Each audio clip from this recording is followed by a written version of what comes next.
Bien, mis hermanos, vamos a dar inicio. El título es La Iglesia del Futuro. Todo esto tiene que ser relacionado viendo hacia el futuro. Pero el futuro empieza ahorita. Ahorita empieza el futuro, porque ya el día de mañana ya va a ser, hoy ya va a quedar como futuro el día de mañana. Y el título de esta lección precisamente es el mismo, es La Iglesia del Futuro. Pero es un título que posiblemente nos inquieta. Y nos inquieta porque al momento de que no hemos abierto el cuadernillo, no hemos analizado, podría hacer yo algunas preguntas. ¿Qué sabe usted de la Iglesia del Futuro? A ver, ¿qué sabe de la Iglesia del Futuro? O podría preguntarles también, ¿cómo se imagina a esa Iglesia del futuro? ¿Cómo se imagina usted esta Iglesia del futuro? La otra es, ¿quiere participar usted en esta Iglesia del futuro? Porque es una pregunta que también debemos de hacerla, ¿verdad? Antes de empezar a desarrollar el mensaje, ¿verdad? Si nosotros queremos participar dentro de esa Iglesia del futuro, alguien podría decir, no, si yo ya estoy participando, ¿verdad? Y eso es lo que nos debe de motivar, ¿verdad?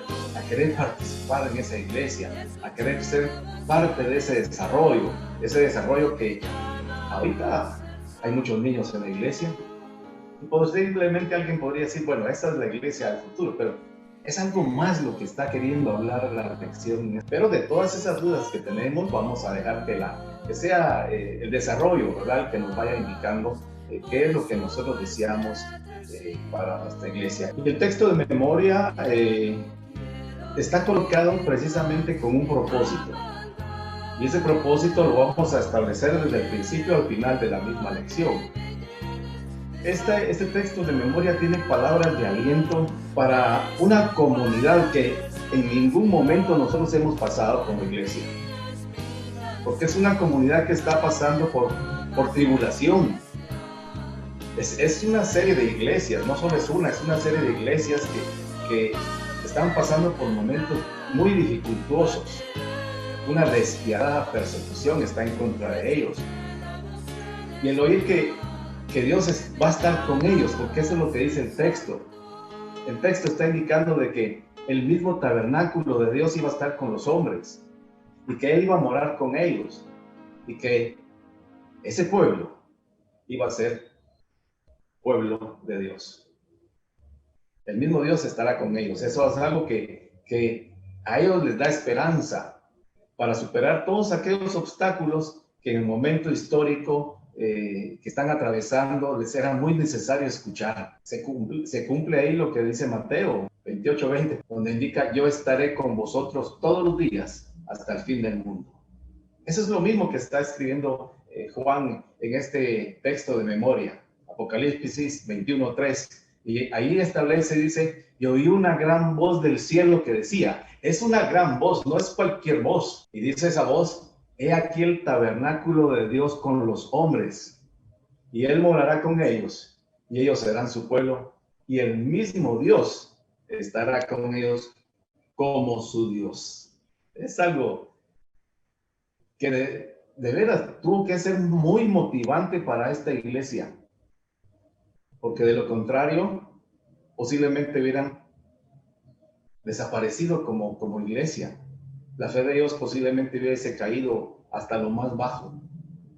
Pero ellos, a pesar de las circunstancias, se mantuvieron como iglesia, porque estaban motivados, porque la misma presencia de Dios iba a estar con ellos como siempre lo estuvo, porque recordemos la historia del pueblo de Israel, desde el inicio, aunque aquí ya estamos hablando de cristianismo, pero desde el inicio nosotros vemos que Dios siempre estuvo en medio de su pueblo, siempre estuvo en medio de su pueblo. Los principios de la visión de Dios a la luz de Apocalipsis, del libro de Apocalipsis, para desempeñar nuestra misión en el mundo del presente y hacia el futuro, a fin de ser lo que Dios espera de nosotros. Siempre hemos escuchado eso, ¿verdad? Que Dios espera algo de nosotros. Pero ¿qué es lo que espera como iglesia del futuro? Y entonces vemos de que empieza con un verbo. Vamos a desglosar nosotros el objetivo, ¿verdad? Empieza con un verbo. Y este verbo que está diciendo la lección, asumir, este verbo indica que nosotros debemos de tomar como obligación y como una responsabilidad lo que vamos a analizar en este estudio. Las conclusiones que lleguemos, cuando nosotros ya comprendamos de qué manera se desarrolla todo el ambiente en esas 7 iglesias, vamos a llegar a comprender al final, ahorita en este momento nosotros tenemos que tomar como una obligación y una responsabilidad, porque eso indica el verbo asumir. Y entonces vamos a analizar el estudio y ahí tenemos el objetivo, lo vamos a desglosar. La primera parte es ¿qué aprenderemos? ¿Verdad? ¿O qué vamos a aprender? Entonces ahí es donde vamos a ir viendo que debemos de apropiarnos esos principios divinos. Ahí los deja Dios. Lo único que tenemos que hacer es agarrarlos para nosotros, ¿verdad? En lo individual primero, y después ya como iglesia en general ponerlos a trabajar. ¿Y cómo lo vamos a aprender? Y es muy fácil. Va a ser analizando el libro de Apocalipsis porque es un libro que contiene la visión de la iglesia, ¿verdad? ¿Qué es lo que Dios establece para su iglesia y su visión, ¿verdad? Sobre esa misma iglesia. Entonces vamos a analizar cómo lo vamos a hacer. Hay una tercera sección de este objetivo y esta tercera sección es ¿para qué lo aprenderemos? ¿Verdad? ¿Para qué vamos a aprender todo esto que la lección nos va a dictar? Y va a ser para desempeñar nuestra misión en el mundo del presente. Entonces, para desempeñar nuestra misión del mundo presente y hacia el futuro. O sea que nuestra vista tiene que estar hacia el futuro. Y esa es la visión de Dios, hacia el futuro, a fin de ser lo que Dios espera de nosotros. Es facilito todo lo que dice el objetivo, ¿verdad? Y entonces nosotros vemos que en el libro de Apocalipsis o Revelación, que fue escrito alrededor del año 95, pero más o menos en esos años fue que se escribió el libro de Apocalipsis. Juan escribe un texto que deja ver su preocupación por el presente y el porvenir de su iglesia. Sí, eso es lo que tiene el libro. En muchas de las líneas que escribió, Juan deja ver el gran amor que siente por la esposa de Cristo, Juan. Pero imagínense, si Juan siente ese gran amor por Jesucristo, por la iglesia de Jesucristo, ¿qué amor expresará Dios para su iglesia? No tiene comparación porque no es el mismo amor que presenta Dios que el que puede presentar un humano, pero Juan en ese su escrito siente un gran amor por la esposa de Cristo.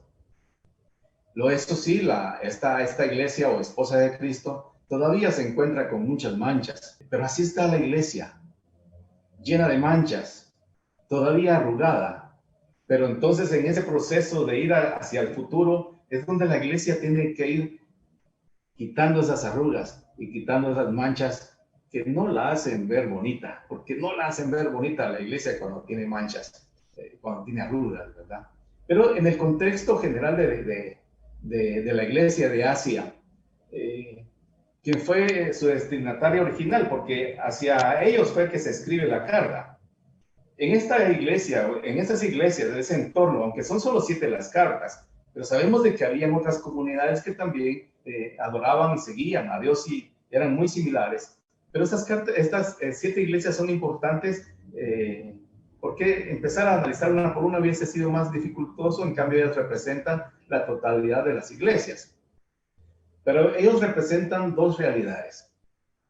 Había por un lado un sector de la iglesia que era perseguida, pero era perseguida por los poderes religiosos y políticos.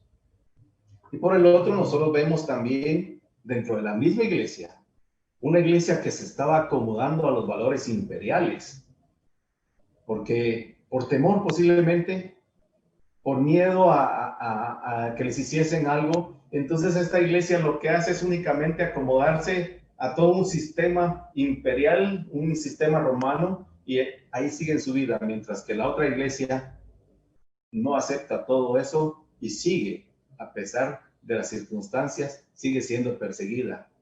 Pero en este caso nosotros vemos que algunas de las congregaciones estaban arriesgando la vida, eso sí, estaban arriesgando la vida por la fidelidad a Jesucristo, mientras que las otras estaban arriesgando su salvación por negar a Jesucristo y los valores del reino. 2 circunstancias muy diferentes, porque unas arriesgan su vida propia, su vida carnal, por la fidelidad a Jesucristo, mientras que las otras, veamos qué es lo que están arriesgando, arriesgan su salvación por negar a Jesucristo. Dos cosas muy diferentes están viviendo en ese entorno de estas iglesias. Están arriesgando los valores del mismo reino de Dios. Pero se sigue preocupando y a la vez está ocupado de su función como pastor, porque él nunca descuidó esa función. Y él se presenta como un hermano más, un compañero en la tribulación, un compañero en el reino y en la perseverancia de Jesucristo. Y se presenta de esa forma porque él es parte de ese movimiento también. Él es parte de ese sufrimiento. Y como parte de ese sufrimiento, Juan escribe esta carta. Pero él permanece en el Espíritu y el Espíritu permanece en él. Y le hago referencia para que vayamos nosotros analizándonos, vayamos nosotros contemplando cómo es que estamos en lo personal. Y dije, después ya lo juntamos como iglesia y nos analizamos como iglesia, pero empieza precisamente con las personas en lo individual. Por lo cual, entonces, Juan es movido a escuchar, es movido a ver y es movido a experimentar lo que el Señor quiere. Esta experiencia de revelación será transmitida por medio de una carta a la iglesia, de la que está lejos físicamente, pero dijimos, está cerca en el Espíritu. Por lo anterior, entonces, nosotros compartimos algunos principios de la palabra de Dios a la luz del libro de Apocalipsis, que han de ser para nosotros, como iglesia de Dios, como resultado de la reflexión y práctica de fe. Y entonces así debemos estar preparados para lo que Dios espera de nosotros. Eso es lo que vamos a estar analizando. ¿Cómo es que nosotros debemos de estar preparados, aunque no estamos en persecución, aunque estamos viviendo mucha bonanza? Pero ¿cómo es que nos debemos de preparar? Debería ser más fácil. Debería ser más fácil porque reconocemos que las bondades, las misericordias de Dios están con nosotros, están en nuestras vidas. El temor que tenemos ahora es diferente, ¿verdad? El temor de querer proclamar el mensaje del Evangelio. Pero aquí estamos y entonces vamos a entrarnos y vamos a empezar a ver qué es lo que nosotros queremos aprender. Entonces empezamos a asumir estos principios y apoderarnos de ellos. Y los vamos a dividir en dos partes, los principios, pero ahí nosotros vamos a ver en su momento. Y tenemos el primer principio. Nos dice que Dios nos da su visión. Eso hace, Dios nos da su visión, nos comparte su visión como iglesia. Pero hay cláusulas que la iglesia tiene que llegar. Sí, y solo sí, estamos en el Espíritu. Entonces podríamos establecer de entradita alguien que no esté en el Espíritu, alguien que esté separado, alguien que no quiera tanto participar. Dios no podía revelar o dar a conocer una visión a alguien que no esté en el Espíritu. El mismo escritor en sus cartas da credencial, no inicia esa carta dando sus credenciales, sino que más adelante él viene y con lo que él establece, sabemos de que se hace merecedor de recibir esa visión, porque es un participante activo, es un participante activo del reino de Dios, en tribulación por su fe en Jesucristo. Y en esa tribulación por su fe en Jesucristo, entonces él es digno de recibir esa visión. Juan es una persona que se identifica con los padecimientos de la iglesia. Se sitúa en el mismo nivel de los que le dan su documento. Y entonces estando en ese sentimiento, porque en ese sentimiento de persecución, entonces él sabe de qué forma le va a escribir a su iglesia, a la iglesia de Dios. Dios le transmite la visión y le dice, escribe un libro.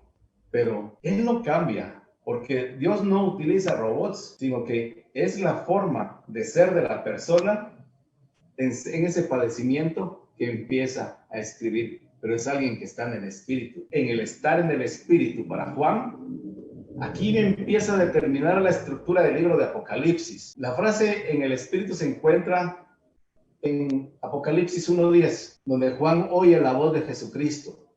Pero también está en Apocalipsis 4:2, donde se le invita a que mire al cielo. En 17:3, donde un ángel lo traslada al desierto. Y en el 21:10, el ángel lo llevó a una montaña muy elevada para que viera a la nueva Jerusalén. Es una nueva Jerusalén que está descendiendo del cielo. Estos pasajes están apuntando a una estrecha relación entre Jesús y el Espíritu Santo en la transmisión a Juan del contenido del Apocalipsis. Y en este caso nosotros entramos entonces a analizar el primer inciso que trae nuestra lección. Apocalipsis 1, versículo 10 dice la lección, pero vamos a empezar leyendo en el versículo 9. Y dice: yo, Juan, vuestro hermano y compartícipe vuestro en la tribulación, en el reino y en la paciencia de Jesucristo, estaba en la isla llamada Patmos por causa de la palabra de Dios y el testimonio de Jesucristo. Yo estaba en el Espíritu en el día del Señor y oí detrás de mí una gran voz como de trompeta que decía: yo soy el Alfa y la Omega, el principio, el primero y el último.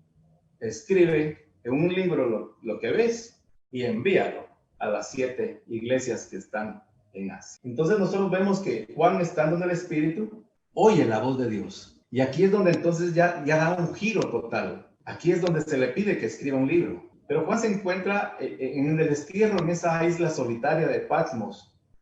Una isla que era dedicada para eso, donde las personas quedaban presas, pero también los podían hacer trabajos forzosos.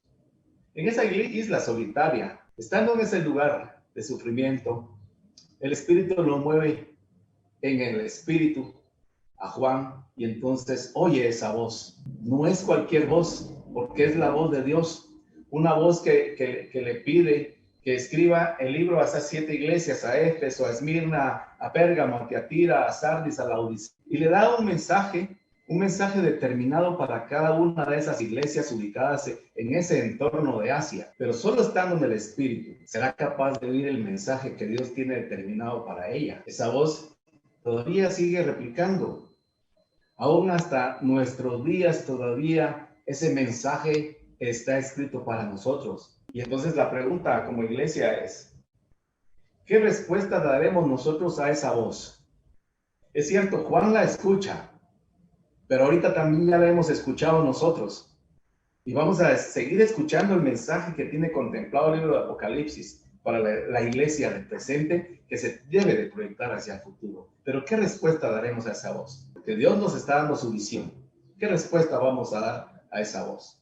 En el capítulo 4, versículo 2, voy a leer el número 1. Después de esto miré, y he aquí una puerta abierta en el cielo. Y la primera voz que oí como de trompeta hablando conmigo dijo: sube acá, y yo te mostraré las cosas que sucederán después de estas. Y al instante yo estaba en el Espíritu, y he aquí un trono establecido en el cielo, y en el trono uno sentado. Una visión muy bonita la que tuvo, al menos en esta partecita, ¿verdad? La que tuvo Juan. Que Juan ve el ámbito celestial y él con sus propios ojos corrobora la revelación de Dios. Esa visión, lo que Juan está viendo, no tiene comparación, es una adoración total al Padre lo que él está viendo. Y no solo al Padre, sino que también una adoración total a su Hijo Jesucristo. Y esa es la parte que como iglesia no comprendemos, porque no hemos entrado, no nos hemos metido dentro de lo que es la visión de Dios, que tanto al Padre está viendo Juan y tanto a su Hijo Jesucristo, una adoración total. Eso es lo que él quiere resaltar de esta visión, que ellos son los únicos que merecen toda honra, toda gloria y todo poder, porque las cosas que existieron por él fueron hechas. ¿Qué es lo que está ocurriendo en esta visión? Hay 4 seres vivientes, y esos 4 seres vivientes ni de día ni de noche dejaban de decir: Santo, Santo, Santo, el Señor Dios Todopoderoso, el que era, el que es y el que ha de venir. Eso estaban diciendo los 4 seres. Pero también describe la escena, siempre sigue describiendo una escena.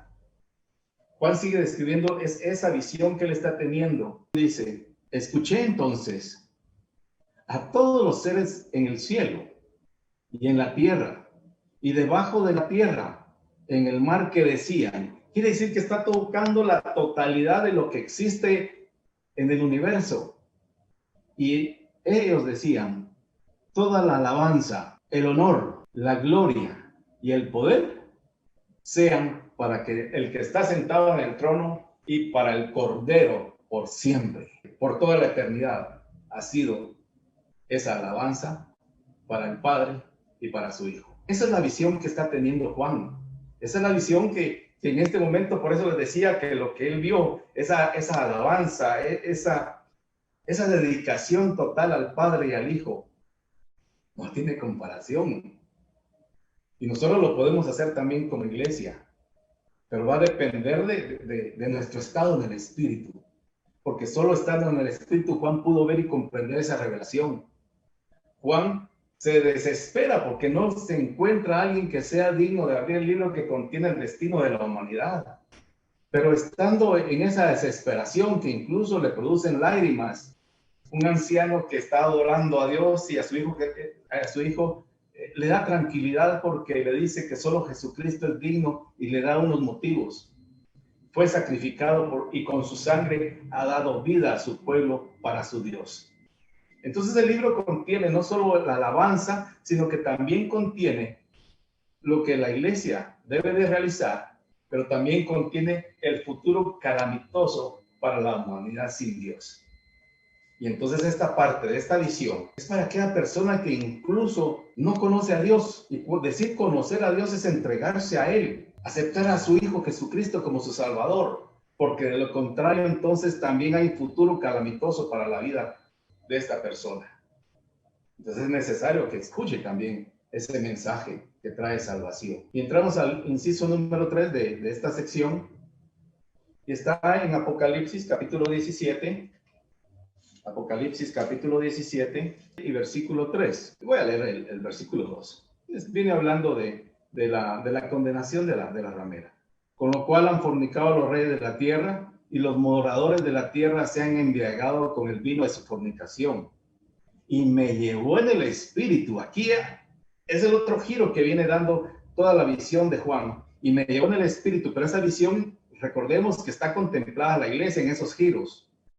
Y me llevó en el espíritu al desierto, y vi a una mujer sentada sobre una bestia escarlata llena de nombres de blasfemia, que tenía 7 cabezas y 10 cuernos. Pero entonces Juan es llevado en el espíritu al desierto, el lugar de la tentación, el lugar de la prueba, el lugar de lo totalmente inmanente. Y cuando se dice totalmente inmanente, estamos diciendo es algo de lo que la iglesia no se puede separar. Es algo de que la iglesia va a tener que estar viviendo en ese desierto, en el lugar de la tentación, en el lugar de la prueba. Entonces las iglesias estaban sufriendo la persecución del Imperio Romano. Los cristianos eran considerados como rebeldes, y rebeldes porque, según ellos, estaban contra la autoridad suprema de César. Eran acusados de canibalismo, eran acusados de incesto, y eran acusados incluso de algunas perversiones sexuales. Y todo esto vino a provocar el odio de las personas, el odio de las autoridades romanas. En este caso, Juan ve en esos poderes y en la forma como lo escribe, ve animales muy feos como muestra de lo que eran capaces estas autoridades y estas personas de hacer a la misma iglesia, a esa iglesia que está siendo perseguida. Pero ahora Juan, ¿verdad? Y Juan se lo está presentando, ¿no? Juan no le está mintiendo a la iglesia, sino que le está diciendo la realidad. Pero Juan ahora sabrá de primera mano que todos los poderes del mundo, que generan terror, que generan opresión, que generan enfermedad, que generan muerte, aunque parecen fuertes e indestructibles, esos poderes caerán un día. Pero Juan entonces está dando esa fortaleza, está dando esa esperanza a la iglesia, que esos poderes caerán algún día. Las iglesias necesitaban ánimo para superar esa situación que estaban viviendo. No sería permanente esa situación. El mismo Dios, el Dios Todopoderoso, los destruirá definitivamente por amor a su creación y por amor a los santos, y usted lo puede comprobar en Apocalipsis 17:3 y también en Apocalipsis 17:18. En el libro de Apocalipsis, capítulo 21, vamos a leer versículo 9 y el versículo 10. Vamos a leer los dos versículos. Dice el versículo 9: vino entonces a mí uno de los 7 ángeles que tenía las 7 copas llenas de las 7 plagas postreras, y habló conmigo, diciéndome: ven acá, yo te mostraré la desposada, la esposa del Cordero. Hice referencia y remarqué esta parte y lo vuelvo a leer, dice: ven acá, yo te mostraré la desposada, la esposa del Cordero. Y me llevó en el espíritu a un monte grande y alto, y me mostró la gran ciudad santa de Jerusalén, que descendía del cielo de Dios, teniendo la gloria de Dios, y su fulgor era semejante al de una piedra preciosísima, como piedra de jaspe, diáfana como el cristal. El cristal es transparente, es limpio, ¿verdad? Es muy bonito el cristal, ¿verdad? Si uno no lo mira, incluso la transparencia no puede chocar, ¿verdad? Juan finalmente es llevado en el espíritu a un monte muy alto, grande, desde el cual puede ver la nueva creación de Dios. Él ve la nueva Jerusalén, un lugar donde Dios morará con su iglesia, y dice que va a ser una morada para siempre. Juan y todos los santos que han muerto en el Señor esperan, al igual que nosotros, habitar en esa ciudad, porque yo sé que todos los que estábamos escuchando quisiéramos habitar en una ciudad que no es como la que estamos viviendo ahorita, ¿verdad? Una ciudad de mucha bulla, de mucho humo, de mucha contaminación, ¿verdad? No, todos queremos vivir en una bonita ciudad, pero entonces también nosotros, ¿verdad?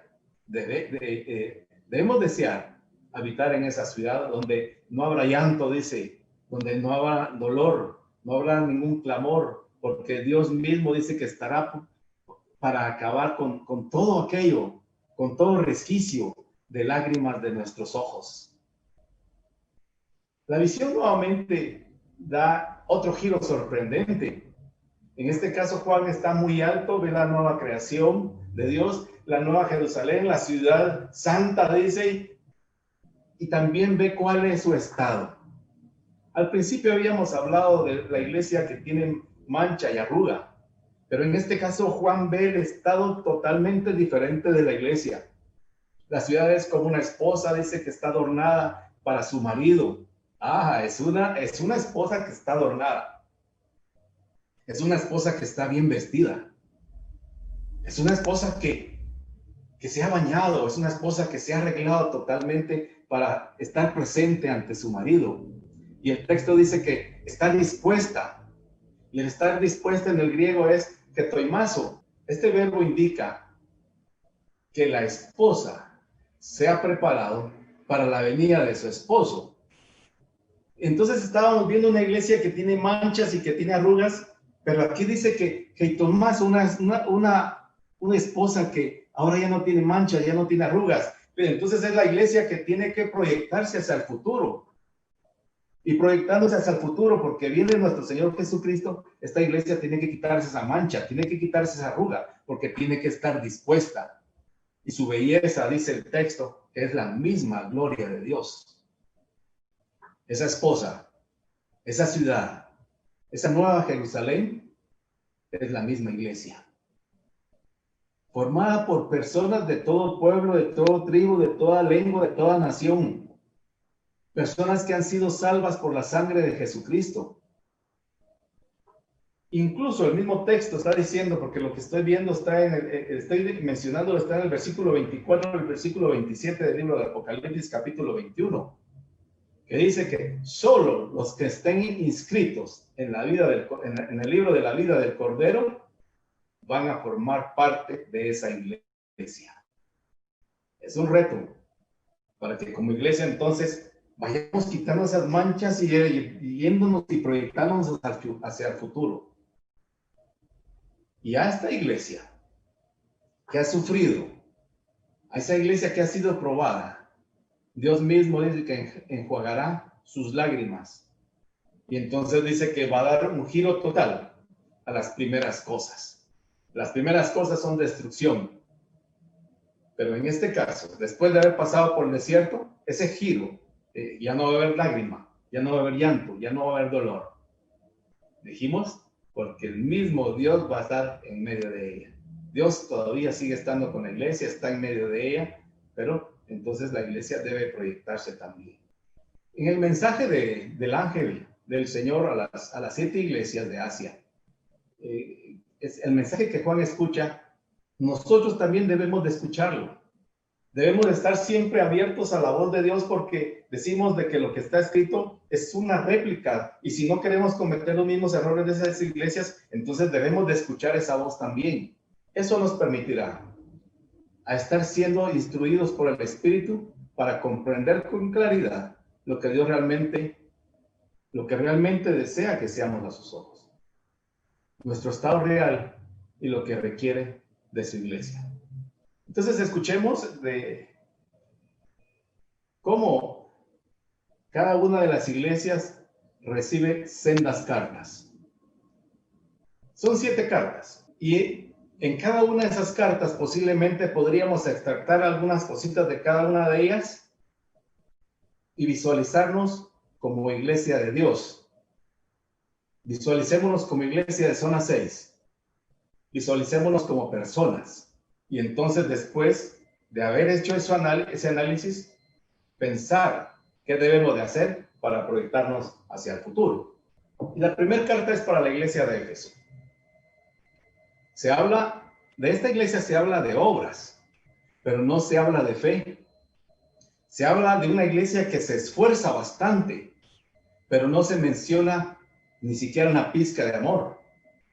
Se destaca también la paciencia de esta iglesia, pero no la esperanza. Una iglesia que tiene mucho conocimiento teológico, pero sin ninguna perspectiva espiritual. Vemos, es una iglesia que trabaja, es una iglesia que hace, pero no tiene nada del Espíritu. Entramos a la iglesia de Esmirna. Es una iglesia atribulada, es una iglesia pobre porque el mismo querer seguir a Jesucristo ha hecho que todo su entorno se vuelque contra ella, y entonces esta iglesia no tiene capacidad de poder crecer económicamente. Y estamos hablando de dinero. Es una iglesia que también está atribulada, pero tiene algo que debería de tener toda iglesia: riqueza en Dios. Esta iglesia era muy rica en espíritu, y el mensaje que se le da a esta iglesia es muy diferente a la iglesia de Éfeso. Pero a la iglesia de Éfeso se le dice: arrepiéntete. En este caso, la iglesia de Esmirna se le da un mensaje para que siga siendo fiel, y siga siendo fiel hasta un punto de muerte. Y encontramos entonces también en ese entorno a la iglesia de Pérgamo, una iglesia que toleraba falsas doctrinas, y el problema de que no solo las toleraba, sino que se aferraba a ellas, las hacía como propias. Esas doctrinas las estaban conduciendo a la idolatría y a la misma inmoralidad. El mensaje para ella sugiere un arrepentimiento, igual que la iglesia de Éfeso. En el caso de Tiatira, esta iglesia es una practicante del fruto del Espíritu. Aquí vemos algo muy bonito también, igual que la iglesia de Esmirna. Hacían obras movidas por el amor, pero eran originadas por la fe. Eran fortalecidas por el servicio y ejecutadas con paciencia. Pero tenían un problema. Esta iglesia toleraba una acción continua de una mujer. Esta mujer ella decía esto, que tenía el mensaje directo de Dios, y entonces estaba pretendiéndose convertir en la maestra de esa congregación. Y el asunto es que los siervos de Dios, siervos que se habían comprometido a obedecer a Dios hasta la muerte, ya se habían desviado por esta mujer. Y se habían desviado a cometer adulterio en 2 aspectos: en lo espiritual y en lo físico. Los que no han caído en estas prácticas, el mensaje para ellos es que continúen dando testimonio de Jesucristo sin claudicar. Y la iglesia de Sardis es una iglesia que tiene una cuádruple acusación. Está muerta espiritualmente. Tiene obras que no son aprobadas por Dios y tenemos que tener cuidado con eso, porque algunas veces pensamos que las obras que estamos realizando son aprobadas por Dios, pero dice, no son aprobadas por Dios las obras que tiene la iglesia de Sardis. Tiene una debilidad espiritual. Pocos son los que se han guardado.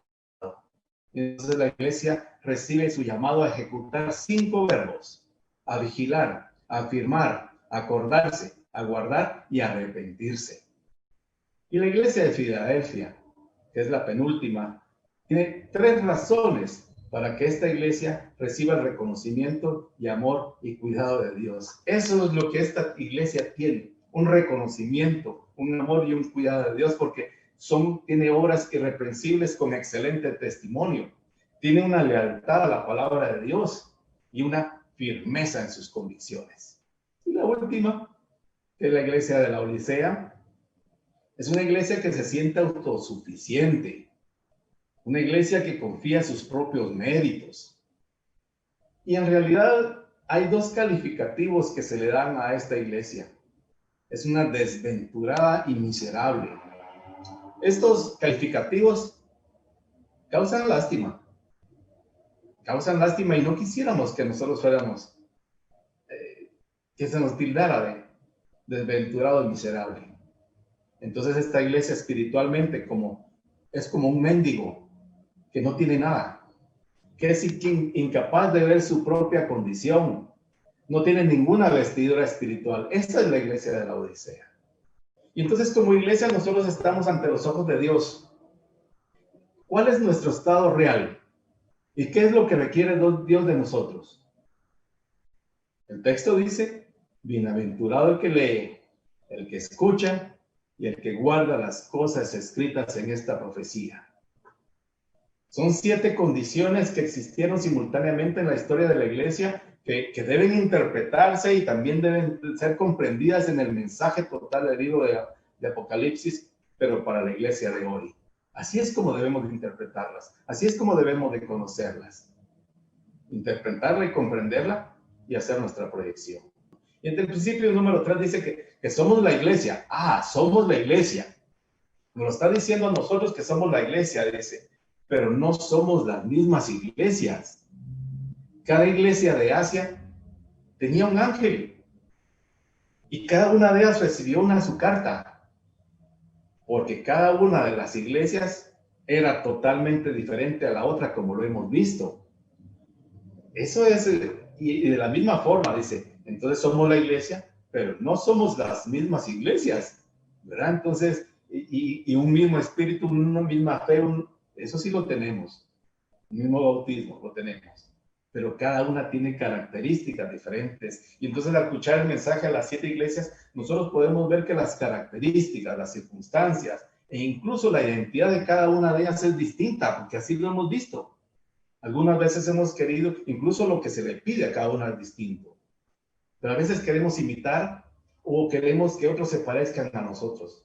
Todas somos diferentes, todas las iglesias somos diferentes. La iglesia de Dios somos una sola, eso sí, pero no somos las mismas iglesias en características, en circunstancias, en lo que Dios le pide a cada una. No, ahí somos diferentes.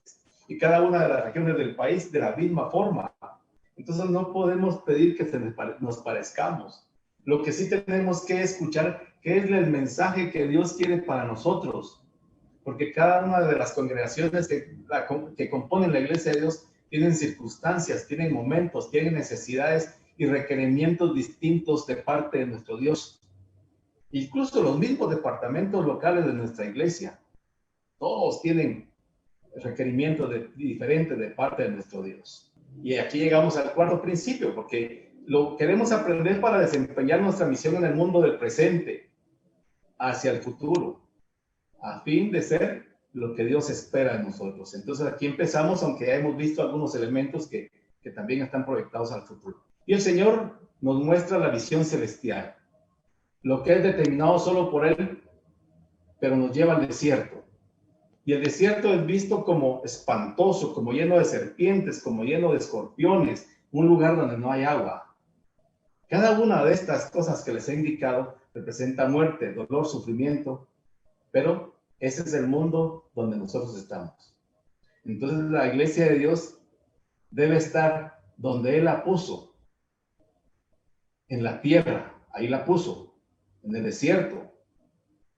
Pero no podemos quedar fuera de la realidad que nos rodea. Y el ruego de nuestro Dios únicamente es que seamos guardados del mal, porque no nos podemos quitar de este mundo. Si nos quitara de este mundo, entonces ya estaríamos muertos. Es la única forma de quitarnos del mundo. Ahora debemos estar lejos, debemos estar con los ojos atentos de lo que el Señor hará, pero haciendo cada uno lo que le corresponde aquí en la tierra. La iglesia que formamos, hermanos y hermanas, somos llevados por el Espíritu. Al igual que Jesús fue llevado por el Espíritu al desierto. Y el desierto, que es el mundo que está lleno de tentaciones y posibilidades tan malas, pero también posibilidades buenas. Existen dentro de esos dos lados posibilidades para trabajar dando testimonio del amor de Dios y poner nuestro mayor empeño en que la paz y la justicia sean cada vez más reales en un mundo lleno de guerra, un mundo lleno de sangre, un mundo lleno de injusticia, un mundo lleno de muerte. Entonces, al igual que la iglesia triunfante, igual que aquellos hermanos como el hermano Job que les explicaba hace un momento, que muchos recordarán, o mejor dicho, hermanos que han fallecido, porque esa es la iglesia triunfante, aquella iglesia que triunfó porque vivió en el Espíritu. Y entonces vivamos en la confianza de que nuestro buen Dios nos tiene preparado algo mejor. Al igual que preparó algo mejor para ellos, para nosotros también en esta época, Dios tiene preparado algo mejor. Entonces, dicha certeza genera en nosotros aliento, genera esperanza de que el futuro de la iglesia y del mundo finalmente estará en manos de Dios, porque hacia ese punto vamos. Y esa es la confianza que tenemos que tener. Ahí les señalo con letras grandes la palabra confianza, porque eso es lo que nosotros debemos de ver en todo esto. Confiar en Dios, vivir en la confianza en que Dios tiene preparado algo mejor para nosotros. Y entramos a una aplicación, que esta misma aplicación nos va a servir, pero pidamos a Dios que nos dé de su visión para lo porvenir. Igual que aquellos hermanos tenía una visión, pero Dios le presenta otra visión a la iglesia de hoy para lo porvenir. Y ahí es donde tenemos que abrir nuestros ojos, porque la visión de Dios, del desenlace final que Dios nos da, tiene una esperanza abrumadora. Es muy esperanzadora ante las imágenes que avasallan de los poderes destructores del mundo, porque así lo vemos, que el mundo él mismo se está destruyendo. En este caso, Juan nos presentó al dragón, nos presentó a la bestia, aquella bestia que surge del mar, aquella bestia que surge de la tierra, de aquella gran ramera, porque esa es la realidad que estamos viviendo. Nos revela su grandeza y poder en lo aparentemente débil y quebrantado. El cordero ha sido inmolado. Y aquí hay una pregunta: ¿cómo alienta nuestra visión, o cómo alienta esta visión nuestra fe? ¿Cómo es que nosotros podemos ser alentados con esta visión? Si nos está presentando a un cordero que es inmolado, nos alienta, nos da fe, nos produce fe, porque sabemos que ese cordero que fue inmolado por darnos vida. Y esa es la parte esperanzadora que tenemos vida. Y tenemos vida en el Espíritu si nosotros mismos queremos. Es un cordero inmolado, pero un cordero vencedor, porque resucitó para hacernos reinar con Él. Esa es una esperanza grande, que nosotros podamos reinar con Él, porque eso lo dice Apocalipsis 5:10, 5:6, 14:1. Eso es lo que nos está haciendo referencia a un cordero inmolado, pero que es vencedor. Por lo tanto, la visión que Dios nos da incluye la redención del mundo. La visión que Dios nos está dando en este momento incluye la redención del mundo, no solo de la iglesia, porque algunas veces creemos y nos volvemos tan cerrados que la iglesia no crece, pero dice que esta visión incluye también al mundo. Entonces la iglesia tiene que abrirse, porque la iglesia tiene su llamado. Jesús, al iniciar su ministerio, presenta dos tipos de embarcación. Una está en el mar, la otra está en la orilla. La orilla simboliza una iglesia que está, la que está en el mar, simboliza una iglesia que está en movimiento, porque esa iglesia está pescando. La segunda, que está en la orilla, simboliza una iglesia inmóvil. Es cierto, las personas que están en las embarcaciones, unos están pescando, están trabajando. Esa es la iglesia que Dios desea, una iglesia que trabaja, que pesca. La otra embarcación está en la orilla. Es cierto, las personas están lavando sus redes. Quiere decir que están trabajando, pero es una iglesia que no crece porque es una iglesia que está inmóvil. De las 7 iglesias, ¿cuál es la iglesia de zona 6? Tenemos que visualizarnos. Tenemos que ver qué iglesia somos. O como les decía, sacar un extracto de cada una y entonces ver cómo somos como iglesia. Jesús llama a ambos pescadores a tomar su barca y cumplir su misión. Por lo anterior, que de todo lo que hemos establecido, nuestros proyectos no deben estar centrados solo en nosotros, sino en los otros que aún son llamados del mundo, porque todavía es el tiempo de la cosecha, al cual el Señor amó y ama, al extremo que ha dado su vida también por ellos. Si usted ya se siente complacido, ya se siente tranquilo, es todo lo contrario. Sí debe de sentirse muy contento porque Dios le ha perdonado, Dios le ha salvado, pero la visión, lo que Dios desea, el mensaje que Dios está dando es de que debe proyectarse hacia afuera. Esa es la iglesia que Dios espera. Una iglesia que se está quitando la mancha de arrugas, pero es una iglesia que está también trabajando hacia afuera para traer más personas a los pies de Dios. Entonces la iglesia es desafiada a comprometerse en el hoy, en el ahora. Es la iglesia llamada a dar el valor que la muerte de Cristo representa. No puede seguir en la barca inmóvil. Entonces somos desafiados. Oigamos a qué somos desafiados. A despertar en el liderazgo. Y no solo estamos hablando de, cuando nosotros decimos liderazgo, solo pensamos arriba. No, la iglesia tiene liderazgo también abajo.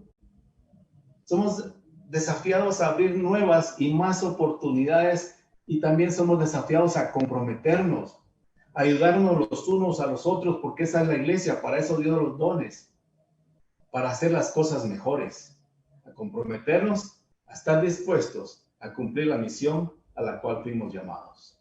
Si preguntara, esto así concluye la lección, si preguntara, ¿somos la iglesia de Dios? Yo sé que nuestra respuesta es sí, sí somos la iglesia de Dios y podríamos decir amén. Entonces, seamos la iglesia que Dios ha decidido que seamos. Una iglesia que está en el mundo para redención del mundo. Dios desea que seamos una iglesia misionera. Que el Señor les bendiga, mis hermanos. Gracias por su atención. Y desea a Dios que seamos esa iglesia misionera. Paz, hermanos, que el Señor les bendiga.